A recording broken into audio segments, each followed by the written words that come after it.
স্ত্রী কখনো প্রিয় নারী হতে পারে না, কারণ স্ত্রীর অনেক ভুল।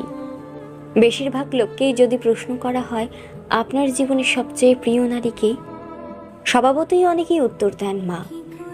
কেউ বলেন মেয়ে, কেউ বলেন বোন, কেউ বা বলেন নানি, কারণ সে তাকে কোলে পিঠে করে মানুষ করেছে।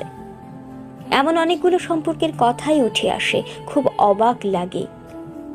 একজন মানুষও উত্তর দেন না তার বউ তার সবচেয়ে প্রিয় নারী। আসলে বাঙালিদের সমস্যা, বউকে ভালোবাসি বললে মান সম্মান চলে যাবে, লোকে বউ পাগল বলবে, বউয়ের কাছে ছোট হয়ে যাবে, অথবা বাকি পুরুষদের সামনে হেডাম কমে যাবে।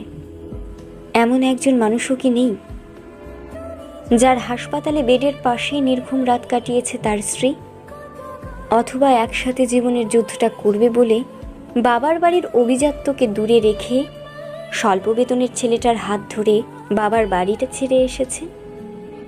শ্বশুরবাড়ির ঝাল তরকারি ভাত খেতে না পেরেও ফোনে বাবার বাড়িতে জানিয়েছে অনেক ভালো আছে।